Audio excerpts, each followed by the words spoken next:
Welcome to Raj news.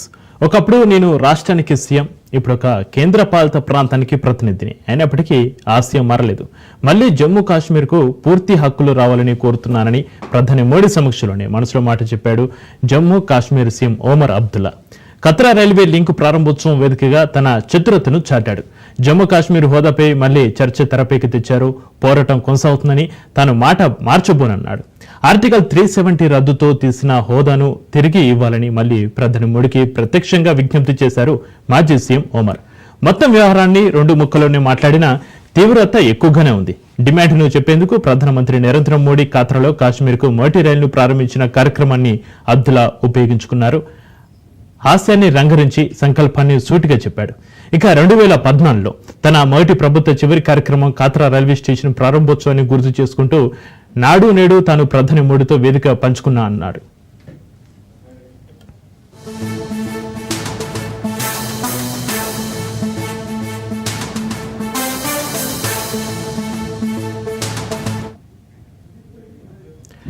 నాడు నరేంద్ర మోడీ మొదటిసారి ప్రధాని అయ్యాక అక్కడికి వచ్చానన్నారు. దేవుని దయతో కత్రా రైల్వే స్టేషన్ ను ప్రారంభించారన్నాడు. ఇక వరుసగా 2 సార్లు ఎన్నికలు గెలిచి ఈ దేశానికి ప్రధానమంత్రిగా కొనసాగారని కితాబిచ్చాడు. పిఎంఓలో మీ సహాయ మంత్రి జితేంద్ర సింగ్ నాడు రైల్వే సహాయ మంత్రిగా ఉన్నారని, గౌరవనీయ లెఫ్టినెంట్ గవర్నర్ మనోజ్ సిన్హా కూడా ఆ కార్యక్రమానికి హాజరయ్యారన్నారు. ఇక నాడు తాను రాష్ట్ర ముఖ్యమంత్రిగా పూర్తి బాధ్యతలు నిర్వహించేవాడనని, ఇప్పుడు కొద్దిగా తగ్గానని చెప్పాడు. అప్పుడు ఒక రాష్ట్రానికి ముఖ్యమంత్రిగా ఉండగా నేడు కేంద్రపాలిత ప్రాంతానికి ముఖ్యమంత్రిని అంటూ పరోక్షంగా తన హోదా తగ్గిందని వివరించాడు ఒమర్ అబ్దుల్లా. మీరు తలుచుకుంటే దాన్ని సరిదిద్దడానికి ఎక్కువ సమయం పట్టదన్నాడు. జమ్మూ కాశ్మీర్ మళ్లీ రాష్ట్ర హోదాను ఇవ్వాలని మోడీని ఉద్దేశించి అబ్దుల్లా కోరాడు. జమ్మూ కాశ్మీర్ను ఆగస్టు 2019లో ఆర్టికల్ 370 రద్దు తర్వాత 2 కేంద్రపాలిత ప్రాంతాలుగా జమ్మూ కాశ్మీర్, లడఖ్ గా విభజించారు.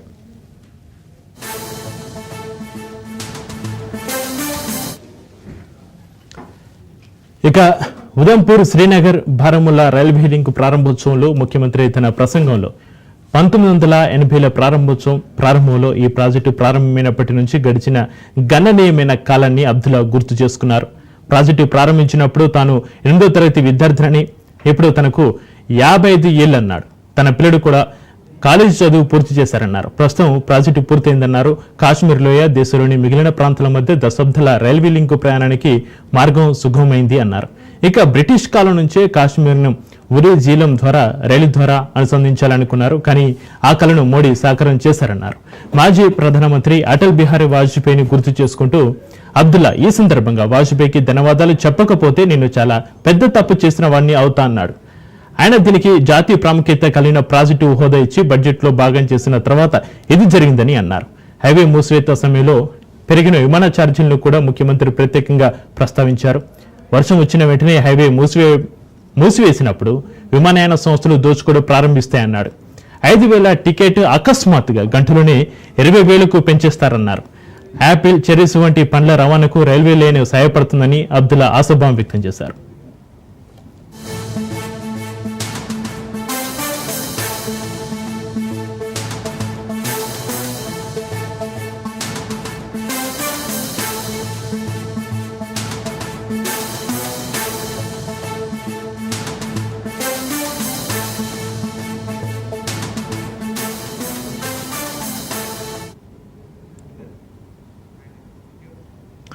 రైట్, ఇదే అంశంపైన చర్చిద్దాం. మనకు అందుబాటులో ఉన్నారు మామిడి గిరిధర్ గారు, విశ్లేషకులు. గిరిధర్ గారు నమస్కారం అండి. నమస్కారం అండి. నమస్తే సార్. మళ్ళీ జమ్మూ కాశ్మీర్ కు పూర్తి హక్కులు రావాలని కోరుతున్నానని ప్రధాని మోడీ సమక్షంలోనే మనసులో మాట చెప్పాడు Jammu Kashmir CM Omar Abdullah. Katra railway link ప్రారంభోత్సవం వేదికగా తన మనసులో మాటను చెప్పాడు. జమ్మూ కాశ్మీర్ హోదాపై మళ్లీ చర్చ అయితే తెరపైకి వచ్చింది. జమ్మూ కాశ్మీర్ హోదాపై మళ్లీ చర్చ ఎటువైపు దారితీసే అవకాశం ఉందంటారు గిరిధర్ గారు? జమ్మూ కాశ్మీర్ కి పూర్తి హోదా ఇవ్వాలా, స్టేట్ హోదా ఇవ్వాలా లేదా అన్నది కేంద్ర ప్రభుత్వం నిర్ణయిస్తుంది. అడగడంలో తప్పులేదు, ఎందుకంటే రాష్ట్రం వాళ్ళకు కావాలి అని కోరడంలో తప్పులేదు. కానీ అదే ఒమర్ అబ్దుల్లా పహల్గాం ఘటన జరిగిన తర్వాత అసెంబ్లీలో ఆయన ఇచ్చిన స్టేట్మెంట్ మనం చూసామంటే, ఏ మొహంతో నేను కేంద్ర ప్రభుత్వాన్ని పూర్తి స్టేట్ దర్జా ఇవ్వమని నేను ఎలా కోరగలను, ఇక్కడ శాంతి భద్రతలు లేవు కదా, ఏ మొహం పెట్టుకుని నేను దేశంలో అందరినీ మా రాష్ట్రానికి రండి పర్యటనకు అని నేను చెప్పగలను? దుర్ఘటన జరిగిన తర్వాత, దారుణం జరిగిన తర్వాత నేను ఎలా కేంద్రాన్ని అడగలను అని చెప్పి అదే ఉమర్ అబ్దుల్లా గతంలో స్టేట్మెంట్ ఇచ్చిన విషయం మనకు తెలుసు. ఇప్పుడు అఫ్ కోర్స్ అడగడం తప్పులేదు. ఇన్ఫాక్ట్ ఉమర్ అబ్దుల్లాని కానీ లేదా మహబూబ్ ముఫ్తీని కానీ వీళ్ళని అడిగితే వాళ్ళకి మళ్ళీ ఆర్టికల్ 370 కాదు కదా, 1954లో ఉన్నటువంటి స్టేటస్ అది కావాలని వాడు కోరుకుంటారు. 1954లో ఉన్న స్టేటస్ ఏంటి? భారత ప్రధాని ఉండగా జమ్మూ కాశ్మీర్ కూడా ప్రధాని ఉండేవాడు. షేక్ అబ్దుల్లా జమ్మూ స్టేట్ ఇప్పుడు అడుగుతున్నారంటే రేపు ఆర్టికల్ 370 రెస్పాన్స్ చేయమనొచ్చు. తర్వాత మనకు మళ్ళీ ఆర్టికల్ కూడా ముందర మనకు ఏదైతే మనకు ఉన్నదో అది కావాలని కోరుకోవచ్చు. కోరుకోవడం తప్పలేదు, దాన్ని ఎవరి కోరుకుంటారు. కానీ అక్కడ ఉన్నటువంటి పరిస్థితులు జియో స్ట్రాటజీ సైడ్ మనకు పాకిస్తాన్ పొంచి ఉంది. ఈ రెండు శక్తులు మనకు అమెరికా శక్తి కావచ్చు, చైనా డీప్ స్టేట్ కావచ్చు, వీళ్ళందరూ కూడా జమ్మూ కాశ్మీర్ కన్నేసి ఉన్నారు. కాబట్టి అది వీళ్ళని కొనుక్కుని వాళ్ళు తీసుకెళ్లేటువంటి ప్రమాదాలు ఉన్నాయి. కాబట్టి అక్కడ పరిస్థితులు పూర్తి స్టేట్ అవడానికి బాగా బాగుపడ్డా కేంద్ర ప్రభుత్వం. గిద్దర్ గారు, కొంచెం నెట్వర్క్ ఇష్యూ ఉన్నట్టుంది, వాయిస్ బ్రేక్ అవుతుంది. గిద్దర్ గారు,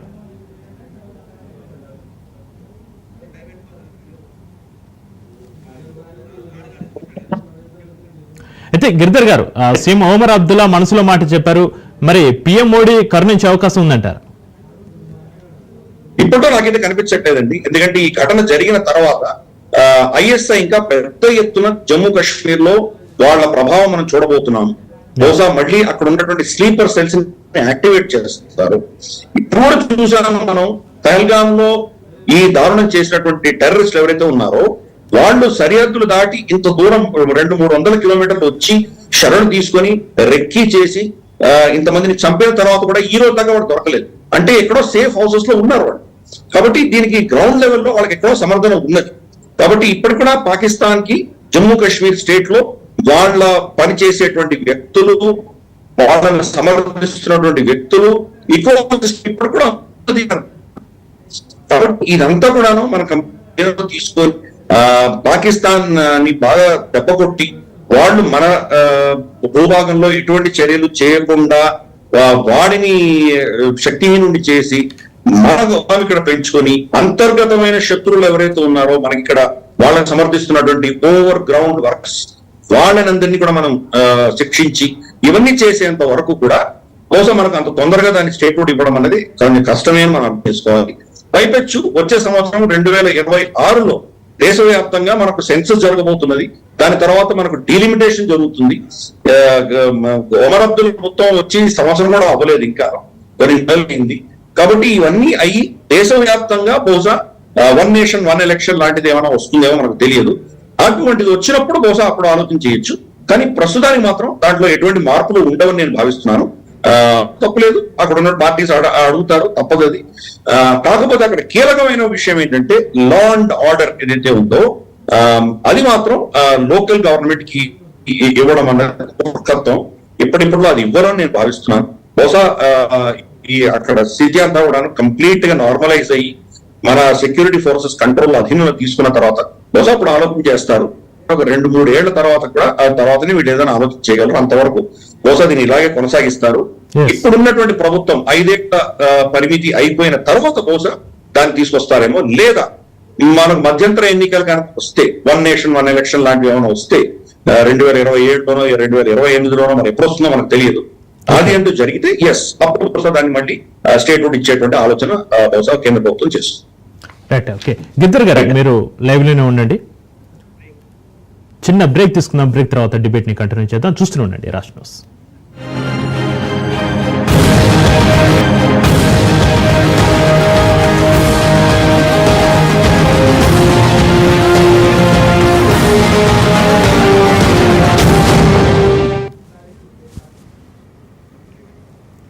రైట్, ఇక వెల్కమ్ బ్యాక్.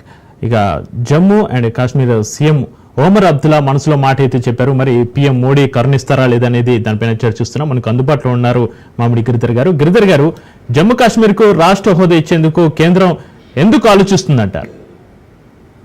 ప్రధాన అంశాలేంటి? ముఖ్యంగా మనం చూస్తే కనుక మనకు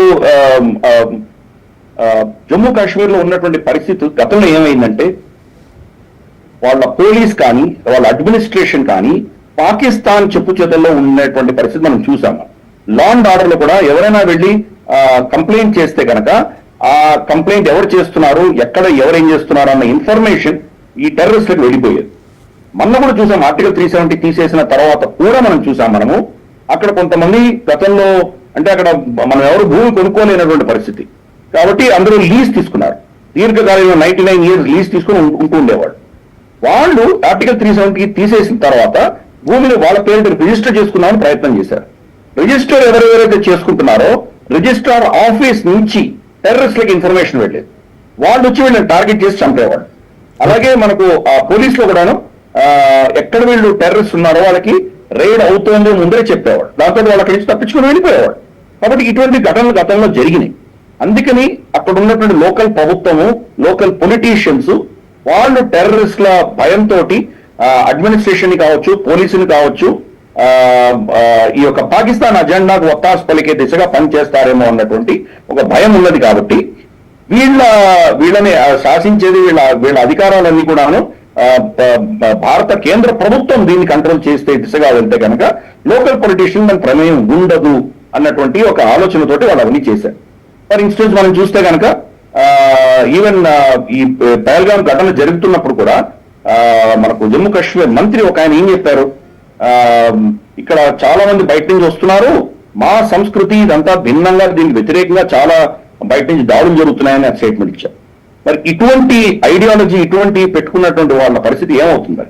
అందుకనే కేంద్ర ప్రభుత్వం కీలకంగా 2 అంశాలు, ఒకటి లా అండ్ ఆర్డర్, 2 అడ్మినిస్ట్రేషన్. అక్కడ ఎవరిని బదిలీ చేయాలి, ఎవరిని ఎక్కడ పెట్టాలి, వాళ్ళని ఉద్యోగంలో ఉంచాలా తీసేయాలా, ఈ కీలకమైన నిర్ణయాలు కేంద్ర ప్రభుత్వం దగ్గర పెట్టుకున్నది. మిగతా లోకల్ గా ఆ ధనం ఏదైతే మనకు ఫండ్స్ వస్తాయో ఆ ఫండ్స్ ని మీరు ఎలా యూటిలైజ్ చేస్తారు, ఎక్కడ మీరు బేసిక్ గా మీరు రోడ్లు పెట్టుకుంటారు, లేదా మీరు డ్రైనేజ్ పెట్టుకుంటారా, హాస్పిటల్స్ పెట్టుకుంటారా, స్కూళ్ళు నడిపిస్తారా, ఈ బేసిక్ అడ్మినిస్ట్రేషన్ మాత్రమే లోకల్ ప్రభుత్వానికి ఇచ్చారు. కీలకమైనటువంటిది మనకు అడ్మినిస్ట్రేషన్ ఐఏఎస్ క్యాడర్ కావచ్చు, అలాగే లా అండ్ ఆర్డర్ కావచ్చు, ఈ 2 కేంద్ర ప్రభుత్వం అధీనంలో ఉన్నాయి. గతంలో ఉన్నటువంటి అనుభవాల ఆధారంగా ఇది చేయడం జరిగింది. రేపటి రోజు వాళ్ళకి కనుక వీళ్ళ మీద అనుమానం ఉంటే కనుక వాళ్ళని ట్రాన్స్ఫర్ చేయొచ్చు. ఎందుకంటే కశ్మీర్ అడ్మినిస్ట్రేటివ్ సర్వీస్ KAS అని గతంలో ఉండేది ఆర్టికల్ 370 ఉన్నప్పుడు, దాన్ని ఇప్పుడు IAS తోటి అనుసంధానం చేశారు. కాబట్టి వీళ్ళని బహుశా ఎక్కడైనా ట్రాన్స్ఫర్ చేయొచ్చు. కశ్మీర్ అడ్మినిస్ట్రేటివ్ సర్వీస్ వాళ్ళని ఒడిశాకో, తెలంగాణకో, లేదా మహారాష్ట్ర, గుజరాత్ ఎక్కడైనా ట్రాన్స్ఫర్ చేయొచ్చు. అలాగే ఇక్కడ ఉన్నటువంటి కేడర్ని తమిళనాడు నుంచి, గుజరాత్ నుంచి, పంజాబ్ నుంచి, లేదా ఇతరత్ర అస్సాం ఎక్కడి నుంచి అయినా IAS ఆఫీసర్ని కాశ్మీర్ ట్రాన్స్ఫర్ చేయొచ్చు. దాంతో లోకల్ పొలిటీషియన్స్ యొక్క ఆధిపత్యం వాళ్ళ మీద ఉండదు.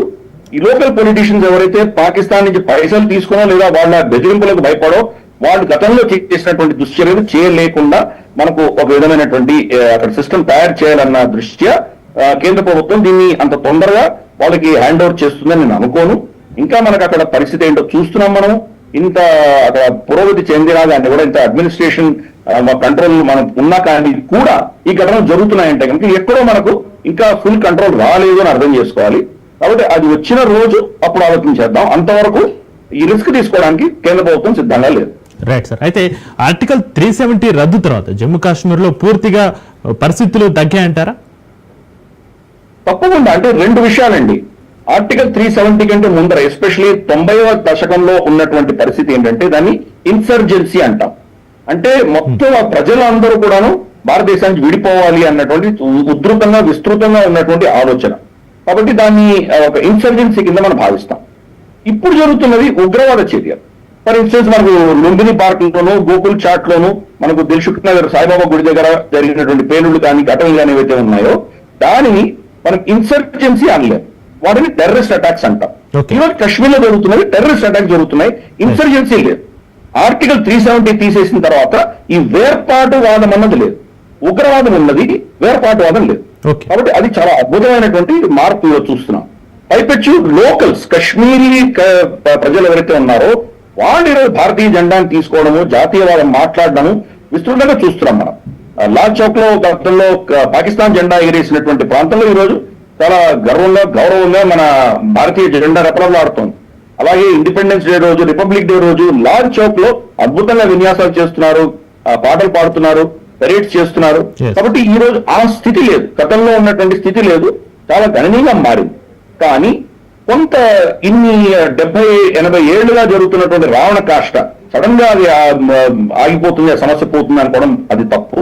ఇంతకాలం రాడికలైజ్ అయినటువంటి వాళ్ళు ఓవర్ నైట్ రాత్రి వాళ్ళ మనసులో మార్పు వస్తుందని అనుకోవడం కూడా తప్పు. కాబట్టి కొంత శక్తులు అక్కడ ఉన్నాయి, భారతదేశ వ్యతిరేకమైన శక్తులు ఉన్నాయి, పాకిస్తాన్ కు ఒత్తాసు పలుకుతున్నటువంటి వాళ్ళు ఉన్నారు, కొంతమంది పాకిస్తానీలే ఇక్కడ వాళ్ళ ఇన్ఫిల్టర్ చేసి ఇక్కడ కొంత నడిపిస్తున్నటువంటి పరిస్థితి కూడా చూస్తున్నాం. కాబట్టి అది కంప్లీట్ 100% పోలేదు. ఈ వేర్పాటువాదం అన్నట్టు మనకు తమిళనాడు లేదా, తమిళనాడు తర్వాత శ్రీలంకలో ఉన్న ఈలం కలిపి వేరే దేశం కావాలి అన్నటువంటి తమిళనాడు ఎంతమంది లేరు. అలాగే మనం చూస్తే కనుక మనకు అస్సాంలో, నార్త్ ఈస్ట్ లో ఎంతో మంది వేర్పాటువాద శక్తులు ఉన్నాయి కదా, వాటితో పోల్చి చూస్తే ఈ రోజు జమ్మూ కాశ్మీర్ లో చాలా అద్భుతమైనటువంటి మార్పులు మనం చూస్తున్నాము. ఇన్ఫాక్ట్ మనకు ఎక్కడ మోస్ట్ ఇంటీరియర్ ప్లేసెస్ కూడా మనకు డెవలప్మెంట్ అయ్యి అక్కడ వాళ్ళకు ప్రభుత్వ స్కీమ్లన్నీ కూడా వాళ్ళకు వర్తింపజేసి ప్లస్ అక్కడ ఉన్నటువంటి టూరిజం అంతా కూడా డెవలప్ అవుతూ చాలా అద్భుతంగా ఈ రోజు జమ్మూ కాశ్మీర్ తయారైంది. కాబట్టి ఈ ఘటనలు ఏవైతే జరుగుతున్నాయో దాని ఆధారంగా పూర్తి జమ్మూ కాశ్మీర్ మనం జడ్జ్ చేయడానికి వీల్లేదు. జమ్మూ కాశ్మీర్ లో వేర్పాటువాదం అన్నది ఆల్మోస్ట్ 1% పడిపోయింది, ఉంది లేదని నేను అన్ను, కానీ చాలా తక్కువ ఉన్నది. మిగతా అంతా వాళ్లే లోకల్సే చాలా అద్భుతంగా ఈరోజు భారతదేశంలో విలీనం అవుతున్నారు. వాళ్లే ఇన్ఫాక్ట్ మన వాణిని ప్రపంచవ్యాప్తంగా వినిపిస్తున్నారు. అంటే అక్కడ స్థానికులు కూడా బాగా తీవ్రంగా నష్టపోయారు కదా, వారు నష్టపోయారు కదా తీవ్రంగా. అంటే ఈ టూరిజం వల్ల, టూరిజం మీద ఆధారపడినటువంటి వాళ్ళందరూ కూడా మళ్ళీ దెబ్బతిన్నారు ఇప్పుడు. కానీ ఇతరత్ర ఇండస్ట్రీ రావడం అక్కడ, ప్లస్ వాళ్ళకు ఉన్నటువంటి పంటలు ఏవైతే ఉన్నాయో మనకి యాపిల్స్ కానీ, డ్రై ఫ్రూట్స్ కానీ, ఇటువంటివి ఏవైతే ఉన్నాయో, తర్వాత కుంకుమ పువ్వు, సాఫ్రన్, ఇవన్నీ కూడాను దానికి చాలా ప్రోత్సాహం వచ్చి వాటికి చాలా సబ్సిడీలు కానీ దానికి చాలా ప్రభుత్వం నుంచి సపోర్ట్ రావడంతో విస్తృతంగా దాన్ని ఎక్స్పోర్ట్ చేయడము, మా దేశంలో అమ్మడము, ఇవన్నీ కూడాను చాలా గణనీయంగా పెరిగింది గత 10 సంవత్సరాల్లో. ముఖ్యమైనది ఏంటంటే ఆర్టికల్ 370 ఉన్నంత వరకు మేము భారతీయులం కాదు, మాకు ఆర్టికల్ 370 ఉంది కాబట్టి మాకు 2 పౌరసత్వాలు ఉన్నాయి అన్నటువంటి భావజాలాన్ని తీసేశాం. ఈ రోజు కన్యాకుమారిలో కూర్చున్నటువంటి భారతీయుడికి, మనకు బారాముల్లాలో కూర్చున్నటువంటి భారతీయుడికి ఏమి తేడా లేదు అన్నది మనం ఈరోజు నిరూపించాం. ఎస్పెషల్లీ గత 3-4 సంవత్సరాలుగా పాకిస్తాన్ అధపాతాళంలో వెళ్తున్న విషయం అందరూ చూస్తున్నారు, వాళ్ళ ఎకానమీ ఎలా కొలాప్స్ అవుతుందో చూస్తున్నారు. కాబట్టి ఇది వాళ్ళు కూడా గమనిస్తున్నారు, జమ్మూ కాశ్మీర్ కూడా గమనిస్తున్నారు. వాళ్ళు ఇప్పుడు పాకిస్తాన్ లో మేము చేరాలి అన్నటువంటి శక్తులు ఆల్మోస్ట్ మాయమైపోయారు. లెక్క పెడితే కనుక బహుశా 0.1% కూడా ఉన్నారు లేదో మనకు తెలియదు. సయీద్ అలీ షా జిలానీ చనిపోతే గనక ఆయన జనాజా, ఆయనని ఖననం చేయడానికి వెళ్ళినప్పుడు ఎవరూ రాలేదు స్ట్రీట్ లోకి. సంవత్సరం అయిన తర్వాత నార్మల్ గా అయితే కనుక మనకు మక్బూల్ భట్ లాంటి వాళ్ళది ప్రతి సంవత్సరం వేల సంఖ్యలో వచ్చేవాళ్ళు, భారత వ్యతిరేకమైన నినాదాలు చేసేవాడు. ఈ రోజు సయీద్ అలీ షా జిలానీ చనిపోయిన సంవత్సరం తర్వాత జరిగిన దీంట్లో వాళ్ళ కుటుంబం తప్ప ఎవరూ రాలేదు బయటికి. అంటే ఈ యొక్క వేర్పాటు వాదం ఉన్నది ఆల్మోస్ట్ తుడుచుకోబట్టిపోయింది, చాలా కొద్ది శాతం మాత్రమే ఉంది, less than 1% అక్కడ ఉన్నది. కానీ ఈ యొక్క టెర్రరిస్ట్ యాక్షన్స్ అనేవి మాత్రం జరుగుతున్నాయి అక్కడ. అది పాకిస్తాన్ ప్రేరేపిత ఘటనల కిందనే మనం భావించాలి. మన పహల్గాం ఘటన కూడా చేసింది పాకిస్తాన్ ఆర్మీలో ఉన్నటువంటి ఒక క్రాక్ కమాండో షార్ప్ షూటర్, అతను వచ్చి చేశాడు. లోకల్ గా వాళ్ళకి సపోర్ట్ రావట్లేదు, మొత్తం సంవత్సరంలో తిప్పి కొడితే 5-6 మంది 10 మంది కంటే ఎక్కువ దీంట్లో చేరట్లేదు, లోకల్స్ చేరట్లేదు. కాబట్టి పాకిస్తాన్ అక్కడి నుంచి మనుషులు పంపించి ఈ ఉగ్రవాద ఘటనలు మాత్రం చేస్తోంది. క్రమేపీ ఈరోజు మనం వాళ్ళకి కొట్టిన చావు దెబ్బకి మళ్ళీ అటువంటి ఘటనలు చేస్తే వాళ్ళ కాస్ట్ ఎంత పెరగబోతుందో చూస్తున్నాం. ఒక పుల్వామా చేసినందుకు బాలాకోట్ కొట్టొచ్చాం, పహల్గాం చేసినందుకు మొత్తం దేశాన్ని సర్వనాశనం చేసి వచ్చాం. రేపు ఇంకో ఘటన జరిగితే కనుక పాకిస్తాన్ అనేది ఏ పరిస్థితి ఉంటుందో మనకు చెప్పలేం. రాజ్నాథ్ సింగ్ గారు చాలా స్పష్టంగా చెప్పారు, నేవీ కనుక రంగంలో దిగింటే మీ దేశం 5 ముక్కలు ఉండేదని చెప్పారు. కాబట్టి ఈసారి మనం ఏ ఘటన వచ్చినా కానీ కూడా మోదీ గారు చాలా స్పష్టంగా చెప్పారు, ప్రతి టెర్రరిస్ట్ ఇన్సిడెంట్ కూడా మేము యుద్ధం కిందనే మేము పరిగణిస్తాము. కాబట్టి పాకిస్తాన్ కి ఆ ఛాన్స్ లేదు. మళ్ళీ ఇటువంటి దుశ్చర్య చేస్తే గనక పాకిస్తాన్ అనే దేశం ఉంటుందో లేదో తెలియదు, ఆ పరిస్థితి తీసుకొస్తాం. కాబట్టి చూద్దాం వాళ్ళు రాబోయే రోజుల్లో మరి ఇటువంటి పిచ్చి చర్యలు చేస్తారా, ఇప్పటికైనా గుణపాఠం నేర్చుకుని వాళ్ళ మనానికి వాళ్ళు ఉంటారా చూద్దాం. Yes. మోదీ గారు చాలా స్పష్టంగా చెప్పారు, ఆ రోటీ ఖావ్ నీతో మేరా గోలీ హే అన్నారు ఆయన. కాబట్టి చాలా క్లియర్ మెసేజ్ భారతదేశం నుంచి వెళ్ళింది. Exactly. అయినా వాళ్ళకి బుద్ధి రాకపోతే మాత్రం మరి ఆ దేశాన్ని ఎలా శిక్షించాలో ఆ దిశగా మనం చేస్తాం. అయితే సార్ ఇప్పుడు టూరిజం పై కేంద్ర రాష్ట్ర ప్రభుత్వాలు ప్రత్యేకంగా దృష్టి సారించాయంటారా? తప్పకుండా ఇప్పుడు మళ్ళీ టూరిజం పెరుగుతోంది. అందుకనే కదా మోదీ గారు వెళ్ళి దాన్ని వందే భారత్ ని ఈ రోజు ఇనాగ్రేట్ చేశారు. దేశంలో ఈ వందే భారత్ లో వెళ్ళాలి అని కోరుకుంటున్న వాళ్ళ సంఖ్య ఎంత ఉందో మీరు ఇమాజిన్ చేసుకోవచ్చు. అంత అద్భుతమైనటువంటి బ్రిడ్జ్ మీద వెళ్ళడము, అలాగే మంచు వస్తున్నప్పుడు ఆ మంచుని బ్రేక్ చేసుకుంటూ వెళ్ళేటువంటి కెపాసిటీ ఆ వందే భారత్ ఎక్స్ప్రెస్ లో పెట్టారు. కాబట్టి అద్భుతమైనటువంటి ఈ పర్యాటక స్థలాలన్నీ కూడాను దాని కూడా చూసుకుంటూ వెళ్ళొచ్చు మనం. చెనాబ్ రివర్ కావచ్చు, లేదా మన పీర్ పంజు పర్వతాలు కావచ్చు, దాని తర్వాత ఉన్నటువంటి కాశీ గుండు కావచ్చు, తర్వాత అక్కడి నుంచి అనంతనాగ్, వీటి గుండా వెళ్ళి అక్కడ జైలం నది అంటే వితస్తా నది దాని మీద వెళ్ళడం, శ్రీనగర్ దాటి ఇంకా బారాముల్లా దాకా వెళ్ళడం. ఈ ట్రైన్ అంతా కూడా అంత దూరం మనం పెట్టామంటే కనుక ఆ ట్రైన్ లో వెళ్ళాలి, మళ్ళీ అక్కడ టూరిజం వెళ్ళాలి అన్నటువంటి భావం చాలా మందికి ఉన్నది ఈ రోజు. కాకపోతే అక్కడ సెక్యూరిటీ ఎలా ఉంటుందన్న భయం మనుషుల్లో ఉండొచ్చు. కానీ కేంద్ర ప్రభుత్వం, రాష్ట్ర ప్రభుత్వం దానికి సంబంధించినటువంటి ప్రోటోకాల్స్ అన్ని తీసుకుంటున్నారు, చాలా స్ట్రిక్ట్ గా ఉండబోతోంది. కాబట్టి పైపెచ్చి మనం పాకిస్తాన్ ఇంత కఠినంగా శిక్షించాం కాబట్టి మళ్ళీ ఇప్పటిలో అటువంటి ఘటనలు జరగకపోవచ్చు. కానీ చూద్దాం, వెయిట్ చూద్దాం. పహల్గాం ఘటన జరిగిన తర్వాత ఆల్మోస్ట్ ప్రమారమి అక్కడ పర్యటన అంతా కూడా ఆగిపోయింది, నిలిచిపోయింది. కానీ ఇప్పుడు మళ్ళీ కొద్దిగా పుంజుకుంటోంది, మళ్ళీ కొంతమంది వెళ్తున్నారు అక్కడికి. ఫర్ ఇన్స్టెన్స్ నా మిత్రుడు రవీంద్ర పండిత అని, ఆయన సరిహద్దు గ్రామమైనటువంటి టీక్వాల్లో శారదా అమ్మవారి గుడి కట్టారు ఆయన 2-3 ఏళ్ల క్రితం. దాన్ని కూడా బొంబార్డ్మెంట్ చేస్తారా అని భయపడ్డారు.